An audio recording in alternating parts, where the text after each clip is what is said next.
Привет. Да, на обложке этого видео у меня какая-то довольно серьезная мина, хотя на самом деле выпуск этот совершенно лайтовый, просто я не умею позировать лицом, так что имеем, что имеем. Может быть, кто-то из вас помнит мое прошлогоднее видео об одной обнове, которую я ждал много лет и даже не думал, что это когда-нибудь случится. Это замена моего основного рабочего и игрового монитора на нормальный монитор с 4К и поддержкой HDR.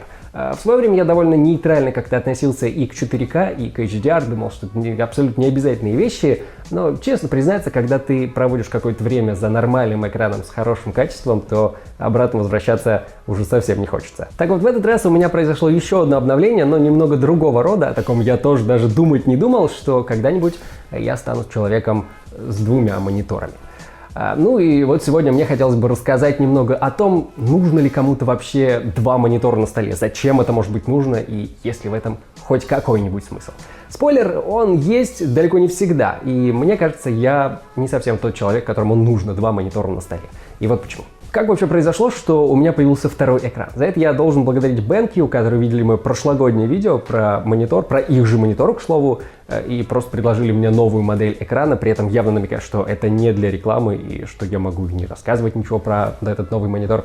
Комплимент от шеф-повара, что ли, так сказать. Ясно дело, отказываться я не стал, потому что сразу решил, что это клевая возможность попробовать сетап с двумя экранами, как у настоящего ютубера или кулхацкера, наверное. И вот что из этого вышло. Вот как выглядел мой рабочий стол раньше, и вот как он стал выглядеть теперь. Думаю, вы заметили несколько важных перемен. Во-первых, что важно знать перед тем, как ты надумаешь брать себе два 27-дюймовых монитора, это что у тебя достаточно длинный стол. Меня мой икеевский стол абсолютно устраивает, мне нравится его размер, но он буквально впритык подходит для двух таких экранов. И именно из-за этого приходится убирать все, что больше не помещается. Например, мои старые, но годные свеновские колонки, которые в принципе не маленькие, но у них даже шансов нет поместиться теперь на столе. Хотя это не страшно, потому что у нового монитора есть встроенные динамики, которые по качеству ничуть не хуже отдельных колонок. И об этом я еще позже расскажу. Во-вторых, что еще пришлось убрать со стола, так это лампу, которая, по сути, крепилась к столу, а не стояла непосредственно на столе. Для этого все равно не хватило места. Точно как и для микрофонной руки, микрофон мне пришлось переместить на ножку, иначе все это закрывал был обзор на монитор. И в-третьих, что тоже очень важно и заметно тут, если решитесь брать два монитора, то убедитесь, что они одинаковые, потому что если это не так, это заметно. В моем случае мой предыдущий монитор немного больше, у него больше диагональ, в нем 28 дюймов и большие рамки вокруг экрана. Новый же экран 27-дюймовый с тонкими рамками и, что самое заметное, другим дизайном. Поэтому даже несмотря на то, что низ экранов находится на одном уровне, один все равно немного ниже другого.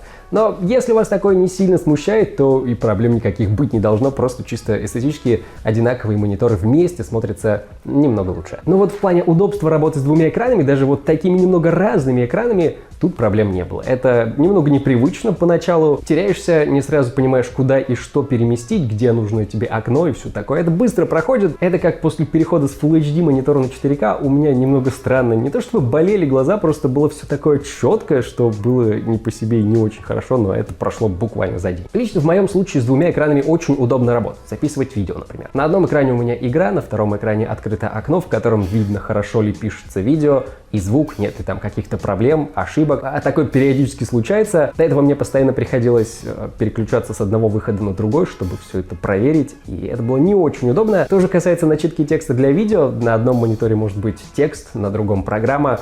Тут, конечно, можно просто разделить экран пополам, но все равно так удобнее, как ни крути. А еще, что чуть ли не самое главное, на втором экране можно смотреть YouTube или сериал, когда ты ждешь, пока PlayStation загрузит игру. Потому что, это же минуты 2 точно ждать, не меньше. В общем, что я скажу. Два монитора — это здорово, но только если вам это нужно, если место на столе вам позволяет, и если мониторы эти одинаковые. В остальном, по сути, одного большого монитора должно хватить с головой. И вот тут можно плавно перейти к тому самому новому монитору, который у меня появился. Как я уже сказал, это BenQ модель EX2780Q. И он офигенный. Я говорю это сразу, потому что, как по мне, это действительно так. Диагональ у него 27 дюймов, как я это уже говорил, кажется. Это не 4К монитор, он 2К с разрешением 1440p.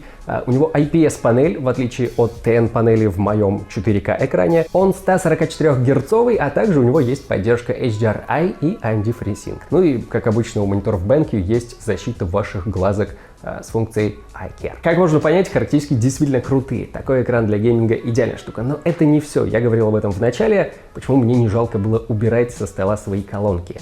В этом экране есть встроенные динамики. Но это не то, что вы обычно ожидаете в мониторах. Это не динамики просто для галочки. Это на самом деле крутые колонки. У BenQ также есть, я не уверен, это серия колонок или только одна колонка под названием Traveler. И вот эту систему Traveler именно и внедрили в этот монитор. И это очень заметно. Разница в звучании просто небо и земля. Если вы когда-нибудь имели дело со встроенными колонками в мониторах, то знаете, что они все без исключения нехорошие, мягко говоря. В этом же случае все совсем по-другому. Я действительно на серьезе могу отказаться от настольных колонок в пользу такой версии, которая даже места на столе не занимает. Я попытался записать звук с двух своих экранов и хотя бы немного сравнить их. I'm Marques Brownlee, and I review dope new tech. But on this show, I'm Marques Brownlee, and I review dope new tech.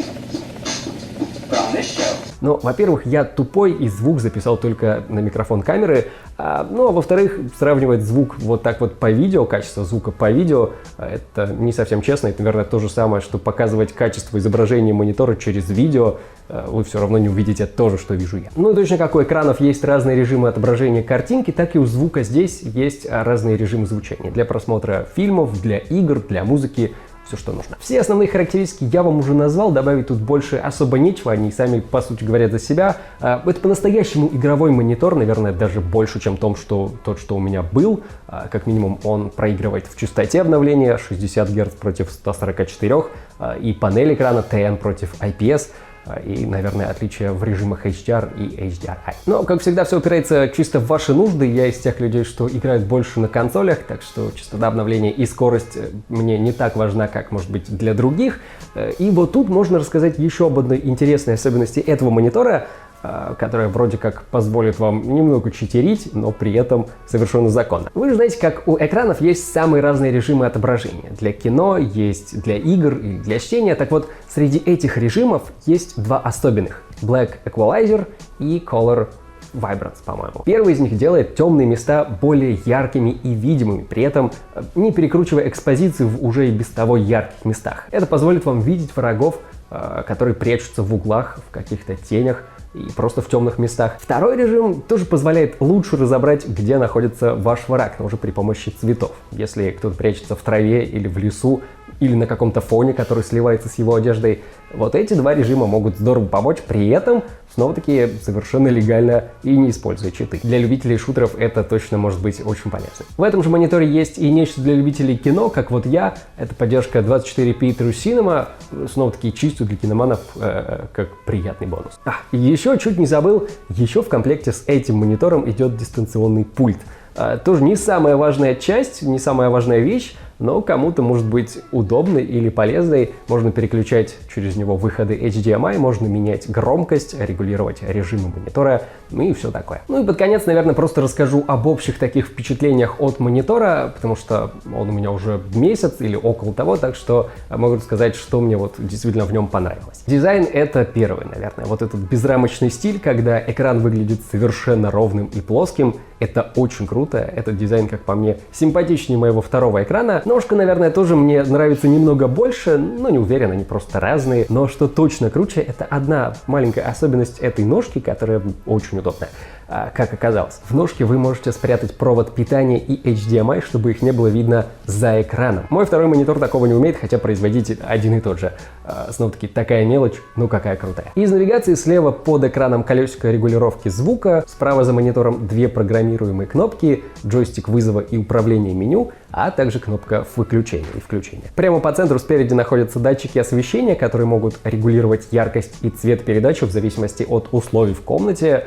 Такая же штука есть и в моем другом мониторе, но я ей не пользуюсь, по правде говоря. А сзади, помимо двух выходов HDMI, одного DP и входа для наушников, Есть также внезапно USB Type-C, что круто, можно подключать для зарядки свои девайсы, телефон, например. Что ж, по поводу каких-то негативных моментов, я обычно не брезгую говорить о штуках, которые заметил или которые меня как-то смущают, но в этом случае мне, честно говоря, ничего такого на глаза даже не попадалось. Снова-таки, это видео чисто мой опыт использования, я не обязан был говорить заранее какие-то заготовленные позитивные штуки. Наверное, кто-то более знающий или придирчивый может и расскажет что-то заметит. Разве что может встать вопрос по поводу цены, потому что монитор с похожими характеристиками вы можете купить дешевле, но это будет точно не такой же монитор, и точно монитор не лучше этого, с более низкими характеристиками. Ну, это уже зависит скорее от вас, готовы ли вы заплатить за хороший игровой экран, или же вы предпочтете сэкономить, ну и получить что-то похуже. Снова-таки, это всегда исключительно вопрос потребностей и лично вашего желания и возможностей. Вот такое видео получилось в этот раз. Я очень надеюсь, что оно вам понравилось. Я очень надеюсь, что оно было кому-то полезным, если кто-то ищет себе новый монитор, если кто-то смотрит варианты. Снова-таки, это была тема в основном про то, стоит ли кому-то ставить два монитора на экране, рабочих и игровых. Возможно, кто-то нашел какие-то проблемы или, наоборот, плюсы, стоит ли им это делать или нет. Но в остальном, как всегда, если вам понравилось это видео, то поддержите его лайком, это очень помогает, это очень мотивирует. Но самое главное, если вы здесь новичок, то обязательно подписывайтесь на канал, ставьте этот колокольчик, звоните в этот колокольчик или ставьте, я не знаю, как это правильно говорить, чтобы узнавать о новых роликах самым первым. Услышимся!